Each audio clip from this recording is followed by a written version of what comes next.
Now, there's a lot of stuff I want to chop up game about. Let me see who's on the phone first before I get into what I have to talk about. What's up? Who's calling? What's up, Tariq? This is Chris from Atlanta again. What's up, Chris from Atlanta? What's on your mind, man? Okay, I find that when I'm around white people in a in like an academic setting, so when I'm in school or whatever, or in a work setting, I find that I get really like coonish, you know what I'm saying, like smiling and extra smiling and grinning a lot, and it's like kind of like instinctual, right? You know what I'm saying? And I know I get it from my mom.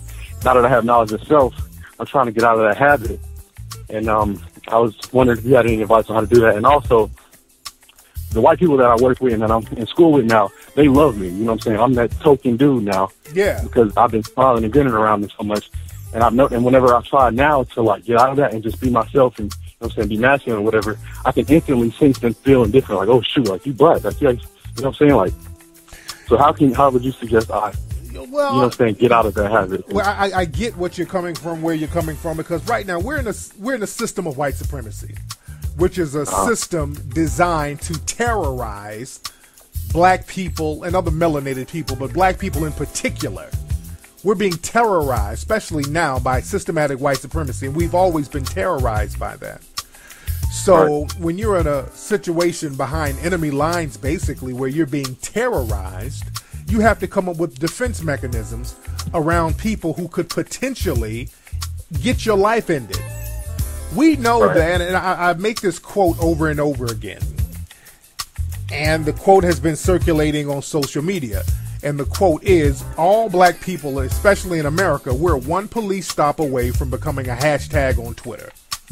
Exactly. And those in the dominant society, they could make up a lie about us or say anything about us, and it will be believed. They will have the benefit of the doubt living in a white supremacist society. So as a way to make people in the dominant white society feel comfortable with us so that they don't turn on us and enact the race soldiers on us, we smile and grin and shuck and jive in order to seem as non-threatening as possible, because we understand being terrorized, if we're perceived as a threat, we could be taken out at any given moment. Right. So as long as you understand that part of the game, that'll help you out a little bit, to help you understand why you're skinning and grinning, and just kind of wean yourself off that. You know, you're cordial. You can be cordial. You can be cool with everybody, but you ain't got to skin and grin. And again, when I'm around people in the dominant society, I treat them just like they treat me. If they're cordial to me, I'm cordial to them. Like my neighbors where I live, they don't really like me. I'm not too crazy about them either. But when I see them, I'm not skinning and grinning or whatever. I look at them the same way they look at me. So when you're around people, get your money now. Don't go out there and don't go into the whole angry black man thing, because that's what they expect. They love the angry black man. Just be the logical black man.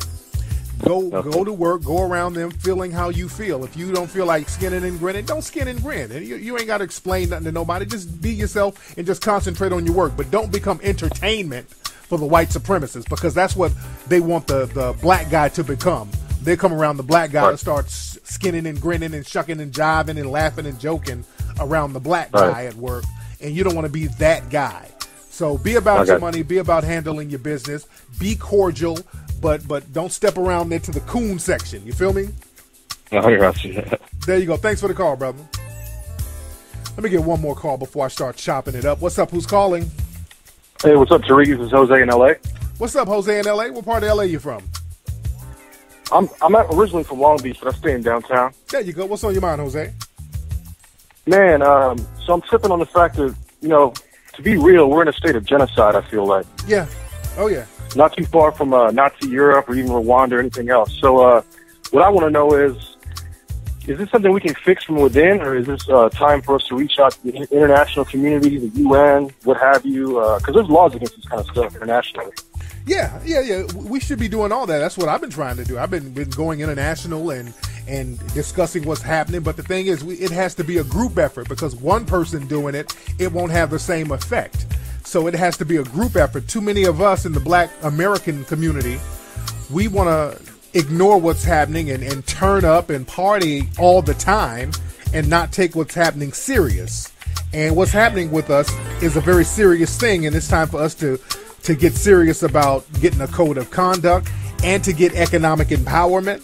I keep saying that until I'm blue in the face, but it all boils down to us getting our money game together at least, and it takes us to have we really need a code of conduct so that we can start making moves economically, because see, money talks. We can march and we can protest and we can say Black Lives Matter and all that, but when you start that's not really doing shit. It's not doing shit. What you got to do, man, you got to utilize your economy. You got to utilize your money to get stuff done, and that's the one thing that we just refuse to do. So I don't know what it is going to take for us to finally wake up. How many times are they going to shoot us in the back? How many times are we going to get terrorized by cops lying on us and shooting us and killing us, black men, women, and children? What is it going to take for us to understand that we got to get our economic game together? Stop all this. It's cool to be broke shit. We need money to move these politicians, to combat these police unions, because that's what they use on us. They use their economy. And I mean, is it going to take FEMA camps and death squads, or how drastic is it going to get until people really wake up? And, I mean, legitimately, who is in the international community, who's going to back us up? That's the thing. See, the United States is has the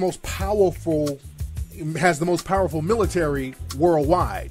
So the thing is, we all we got at the end of the day. Yeah. It's cool to get allies. Now, we do need international allies. That's why I'm going over to Africa to chop up game. We need international allies. That's another thing we need. But at the end of the day, where we are, where we stand, we got to start building right where we are. We have the resources, we have the wherewithal, we just got to have the will to just organize and get a code. Just get a code of conduct. We get a code of conduct and get an agenda and start saying, okay, look, this is what we need.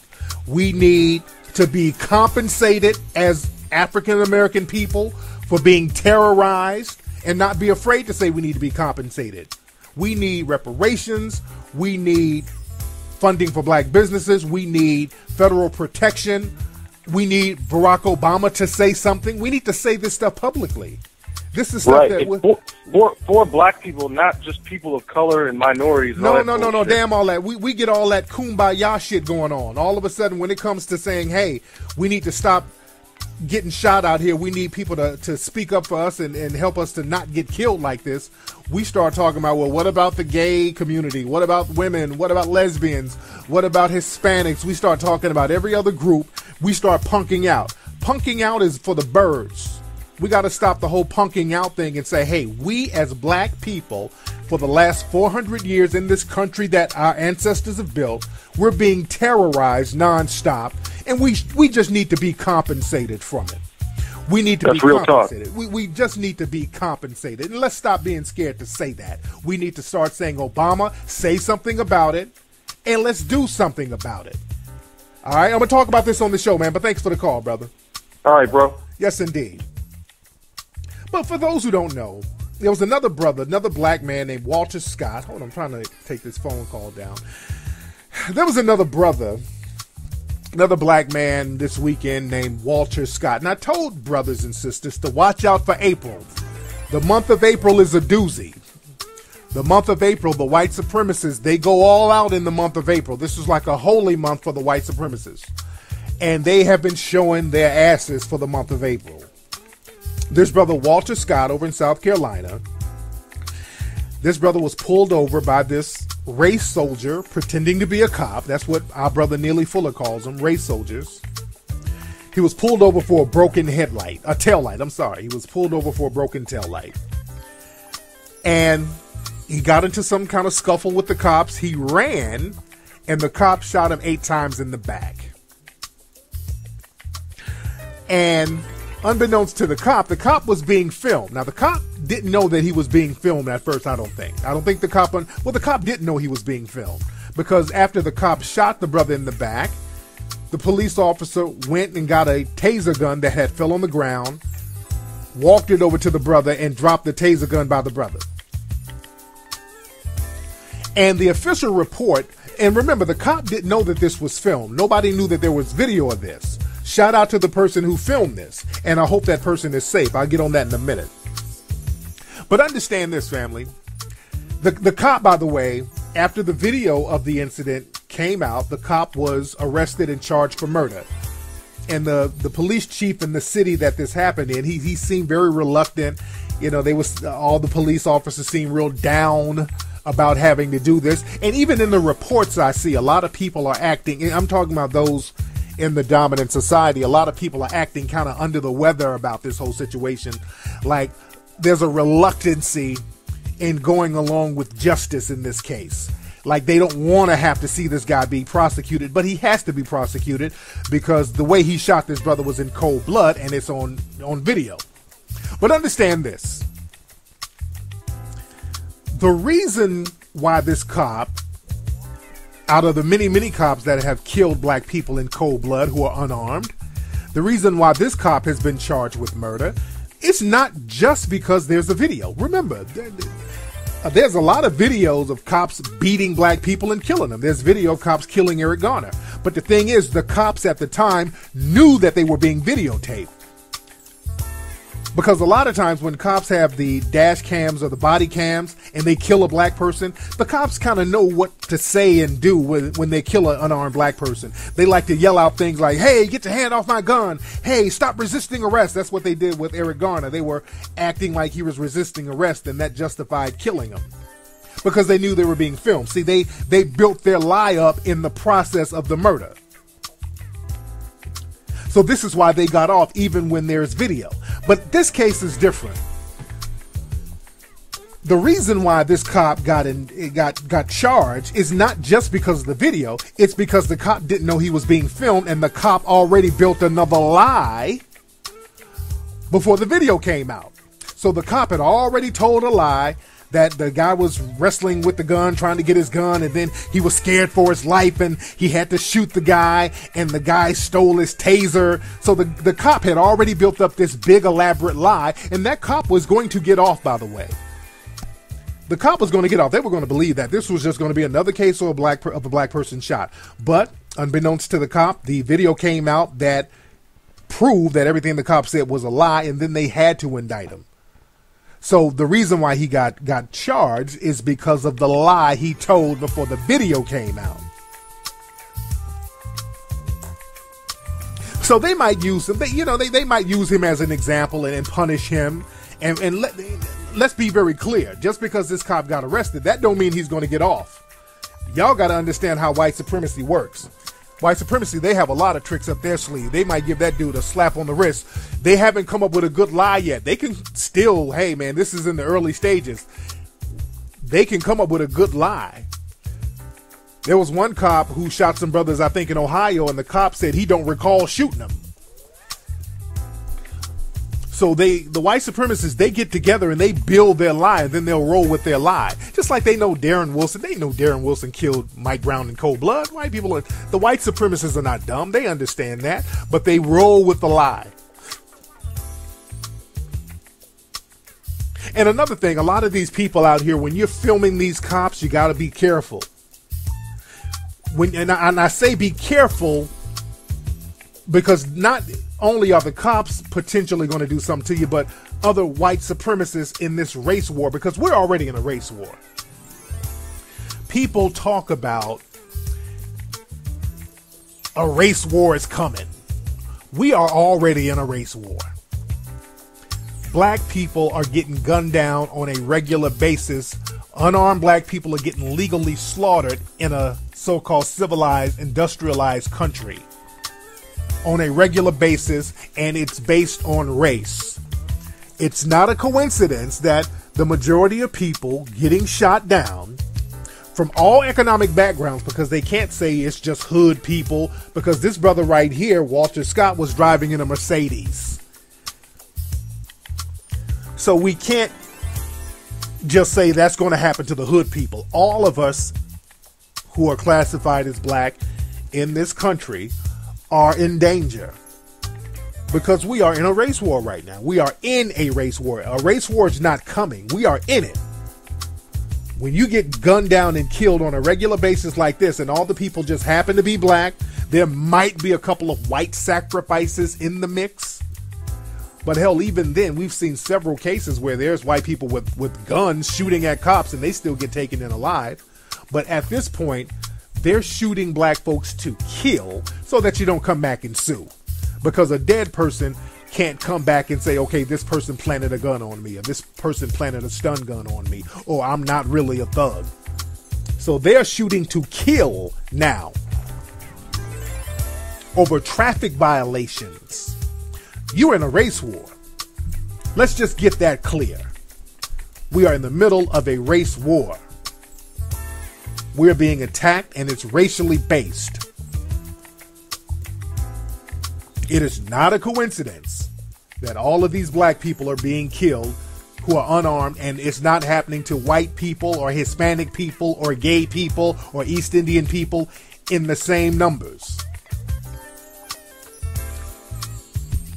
But like I said, people who videotape this stuff, they got to be careful because, again, the white supremacists will target them as well. Just like the case of Eric Garner. The guy who videotaped Eric Garner getting killed, they've been targeting that guy. He's in jail now. They got him on some kind of humbug charge. They locked him up for some kind of minor infraction. And he came out saying that he's on a hunger strike while he's in jail because he found rat poison in his food. So even on the inside, they're trying to off that dude. The guy, I want y'all to look that story up. The guy who filmed Eric Garner, who did the videotaping, he's in jail now, and they're trying to kill that guy. They're trying to poison him. So the person who got this footage, he should be careful as well. And we got to start looking out for people who videotape stuff like this and bring justice. And I'm glad the guy who videotaped this, he did it in a smooth way. He wasn't on no attention whoring bullshit like a lot of us do. A lot of times we start videotaping some stuff that could be used to bring justice later on down the line, and instead of using it the right way, we want to attention whore and be on there shouting and yelling, "World star! World star!" You're just being real coonish. Sometimes just be cool and just get evidence and gather stuff and just be real cool with it. And stop trying to bring attention to yourself. And the guy who did it the right way.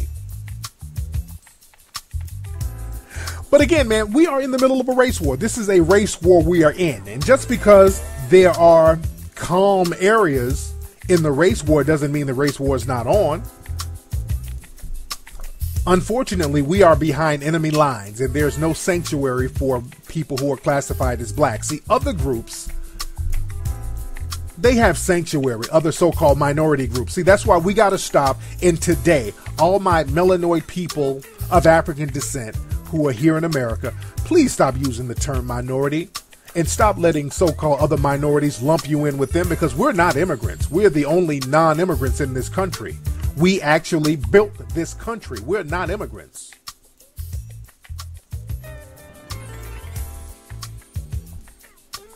And a lot of the people who are immigrants now, the newcomers, so to speak, we try to lump ourselves in with them, and they lump themselves in with us and gather all the benefits and all the things that we fight for, and then turn their backs on us.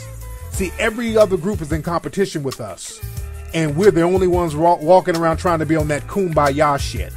And we get shamed into looking out for each other as being reverse racist, just like with that whole Black Girls Rock thing.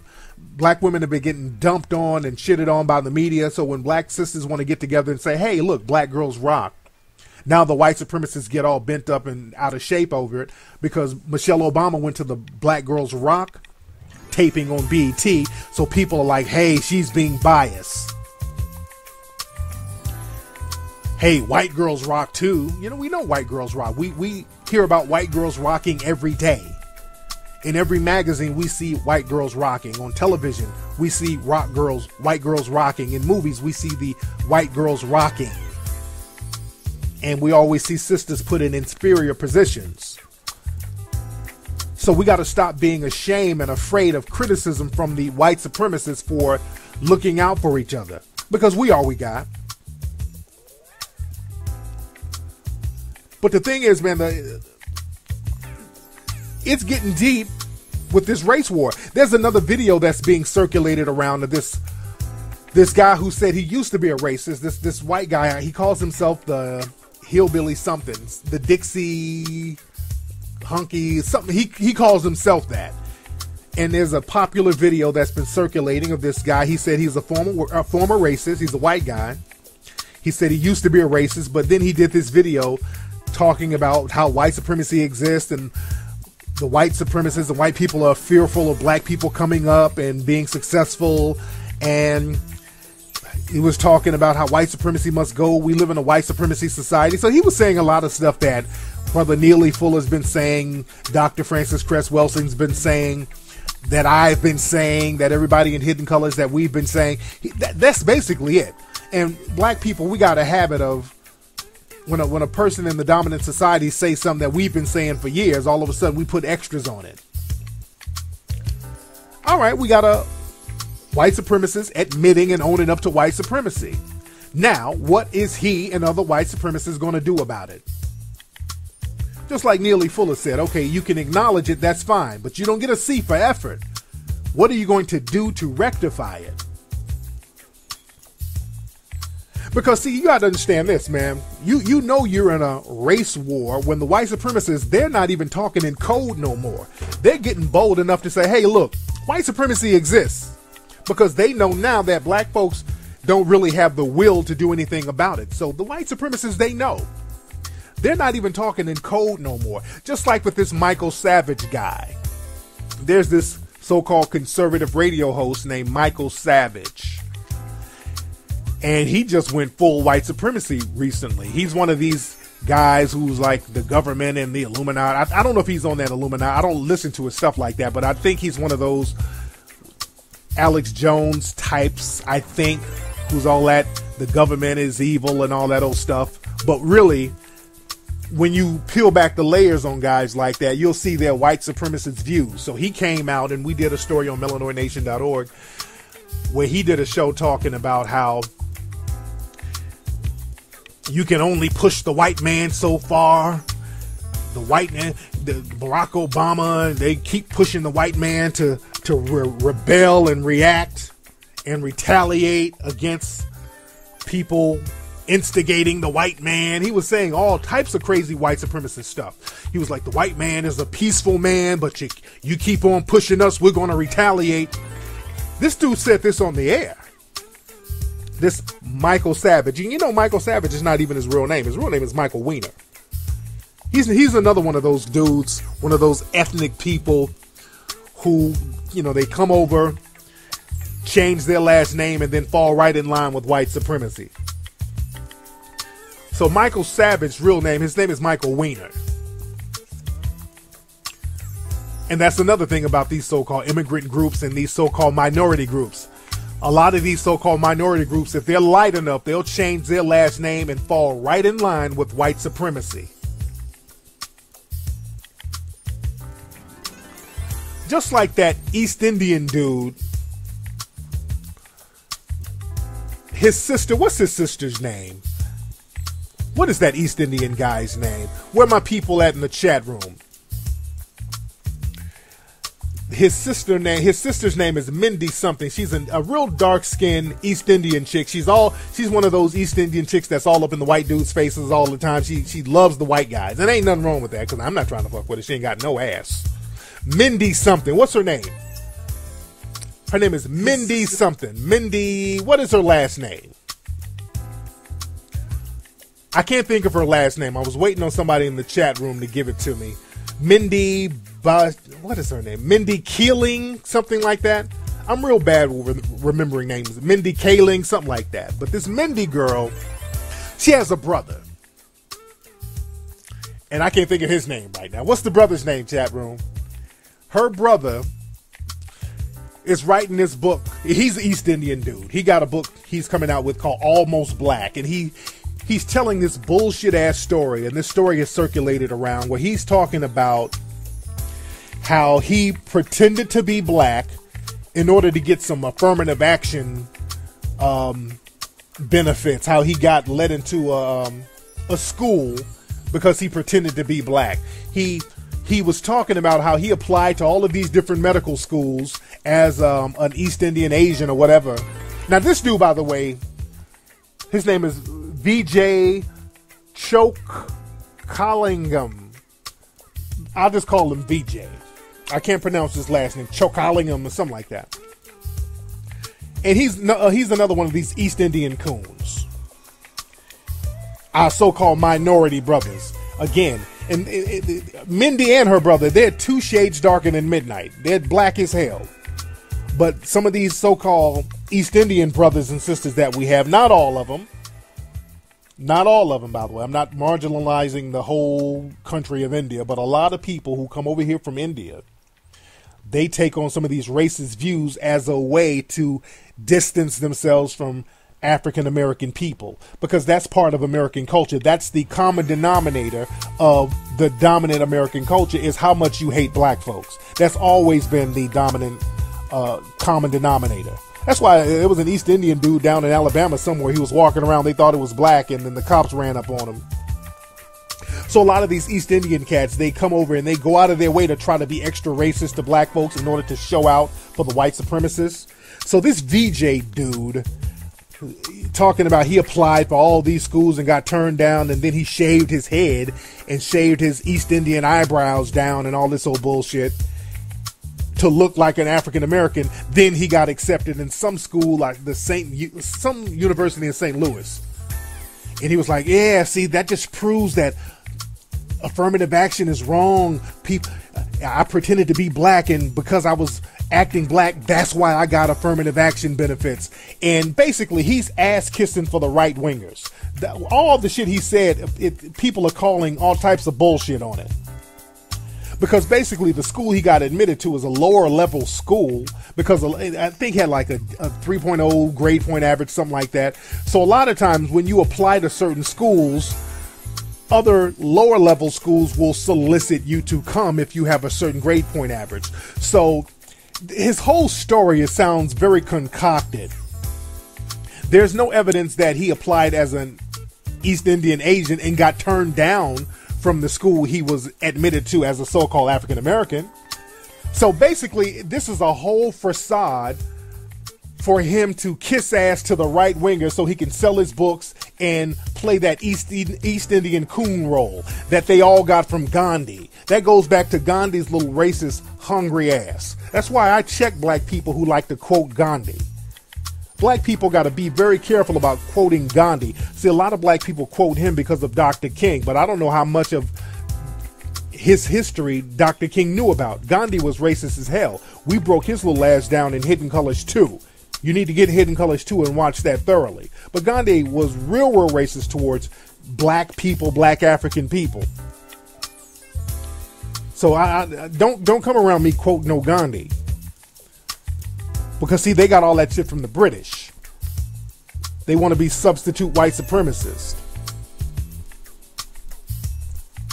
And again, another East Indian coon, Dinesh D'Souza. He's another one, East Indian dude who has written several anti-black books about Obama. But even before Obama, he would write all these anti-black books like The End of Racism, and basically spew a bunch of white supremacist rhetoric. See, the white supremacists, they started to understand we look real racist saying all this stuff ourselves, so we need to get some people so-called of color to regurgitate some of our white supremacist views.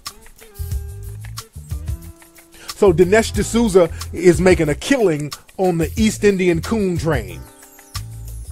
So now this VJ dude, he's trying to get his ticket on the East Indian coon train. That's why I'm cool on that whole minority shit. I ain't no damn minority. I'm a melanoid American, classified as black.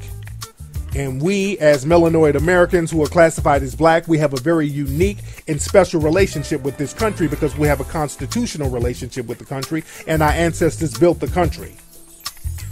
And I get very offended by these little VJ dudes and all that, these people who come over, and all of these so-called immigrant groups. Let's just be real. If it were not for the youth in the early 1960s fighting for the civil rights of people of color, a lot of these folks would not be over here. African people over here, melanoid people, got hosed down, bitten by dogs. Brothers and sisters was out here fighting in the streets all over the country to get treated like humans here. And right when they passed the Civil Rights Bill in 1964, they passed the Immigration Bill in 1965. That's when all these people started coming over. All of these so-called minorities, especially a lot of Asians and so-called Middle Easterns and people from so-called Hispanics and Latinos, all of these people started coming after 1965. After we kicked in those doors. And a lot of times we kicked in those doors, we running around hollering about minority. They're coming over riding the minority train and then marginalizing the hell out of us. Getting all types of set-asides and benefits and shitting on us. And identifying with the white supremacists.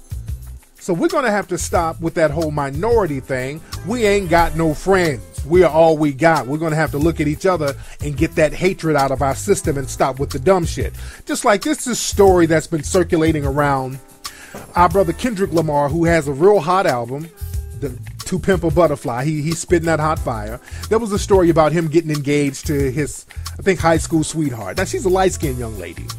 So then there was some stories circulating about some chick who calls herself a dark-skinned activist, and I don't even know how this story got legs.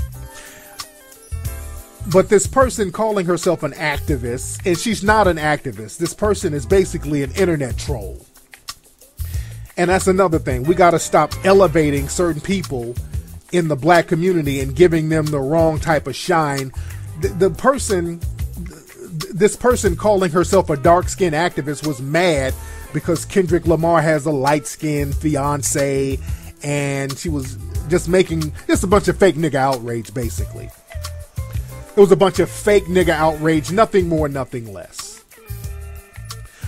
And it was from a chick who was basically an internet troll. And some of these female blogs, y'all got to stop giving shine and legitimacy to people who should basically be clowned, because women like that, they don't represent black women. People who just get out there spewing nonsense for attention, they make sisters look bad. Y'all got to stop doing that and legitimizing people by calling them activists. That woman ain't an activist of nothing. Nothing but an internet troll looking for a reason to hate on another black person being successful. Because we got to understand this. We got a lot of black folks who have this fake nigga outrage, who come up with ways to say, well, I'm not going to support Kendrick Lamar. He ain't going to get another dime of my money. That's what this chick was saying because he has a light-skinned fiance. And I hear black people say that about other black people all the time. Man, I ain't going to give Tyler Perry no more of my money. I'm not going to give this person who's black no more of my money. Black folks always come up with ways to boycott other black people, but you will fight Asians and other people to give them their money. I saw a video earlier of a sister who was in a Asian nail salon out here in California. She had like a 2 or 3 year old daughter, and she wanted to get her daughter's nails done. And the Asian lady at the shop was like, well, your daughter's too young. I don't want to do her nails. She's too young to get her nails done. And the store owner pointed to a sign, said, we have the right to refuse service to anybody. So the sister wanted to fight and argue with the Asian lady, and then they got into a fist fight. And I'm like, dude, we will fight people to give them our money. But we will boycott the shit out of another black person. We come up with ways to boycott, and we come up with bullshit jive ass complaints for other black people, because the bottom line, we just don't want to see another black person with money. We'll say some shit like, man, Tyler Perry, he need to make more conscious movies, man. He need to make more movies where he ain't shitting on black people and black men. Okay, then Tyler Perry made the movie Daddy's Little Girl, and motherfuckers didn't go see it. That was his least grossing movie. And just like with Hidden Colors, people sit up and talk about how, man, we need more conscious shit, we need more positive movies. Then you get Hidden Colors, and then people come up with every reason under the sun to bootleg it. So the bottom line, a lot of black folks deep down, you don't want to see another black person financially successful. That's what it all boils down to. So black folks come up with all types of bullshit, jive ass, fake nigga outrage reasons to to not support another black person. Cut that shit out. That's part of the code. We need to get that code in our system right now. Stop that. Because we're going to have to stop depending on the white supremacists for money. Because right now you are in the middle of a race war. And if you're dependent on the people who are waging war on you, you're done. So we got to get real serious about what we need to do in this system of white supremacy. Let me take one more call before I get out of here, family. Just one more call. What's up? Who's calling? Hey, what's up, Tariq? This is Terrence from out of Philadelphia. Hey, man, what's going on? You coming to my lecture out there in Philadelphia on July 5th, where you can get tickets at TariqLive.com? Yeah, I'm coming out there. No doubt. Man, what's on your mind, brother? Oh, my bad. I was calling really to ask about, a lot of stuff going on with the media and the news and all that. A lot of people, speak on, the coons and all that. And I was wondering, like, do you think black people would benefit knowing and speaking on the people that's kind of pulling the strings behind the coons? Now, do black people do what now? Do you think black people would benefit knowing who exactly are pulling the strings behind, like the coons and stuff like that? Yeah, it's the white. That's why I always say, and even Brother Neely Fuller says, we shouldn't shadow box. Meaning, when we see somebody cooning, just call out the white supremacist who's pulling the strings behind him, because the coon is basically a shadow of the white supremacist. That's why I always, I don't take the people like Larry Elder. I don't take them seriously. I don't take them seriously one bit. I go straight for the person who's giving the coons a platform. I turn right to them and ask, okay, do you agree with what this person is saying? Because the white supremacists, they're very good at letting the coons do all the dirty work for them. And I turn right to the white supremacists and say, okay, do you agree with what this black person is saying? Because I want them to own up to their white supremacist views, not just pay some black person to regurgitate them. You feel me? Well, right. Thanks for the call, brother. He need to get some sleep. This nigga called me up all sleepy. My Lord. But anyway, y'all check out melanoidnation.com. Make your donations to melanoidnation.org. I'm sorry. melanoidnation.org. Donate to melanoidnation.org. We got some great things we're going to get going. I'm doing the microloan thing this week. I'm gonna do the microloan. The first one we're giving to is to the Voodoo Wings people, because I like what my man was, the Voodoo Wings, I like what my man is doing. I want to see my man prosper. He's in Chicago. They need a lot of help out there. So we're giving the first micro loan to my man at Voodoo Wings. Holla at me, Voodoo Wings, brother, so we can get this finalized. I got the paperwork I got to send to you, brother. And also, I got some stuff that we're going to put together over in Africa. We're going to get a Melanoid Nation location over in Africa. It's really time for us to build globally. And we talk about it, but it's time to be about it. We got to start doing things and setting specific dates. I'm going to go over to Africa in a couple of weeks. I'm looking into all of that now, so we're going to start setting up shop globally. And I'm talking about specific times, specific dates. We're getting it going, man. It's time to start thinking globally. We got to start getting international allies. We got to start thinking outside the box and doing something about this race war that's decimating us right now. Because right now we're just sitting ducks, and we're going to have to get action going. All right, let me get up out of here, y'all. Don't forget to join me on this Ustream, this Sunday's Ustream show. And don't forget to get tickets to join me in Philadelphia at TariqLive.com. Peace.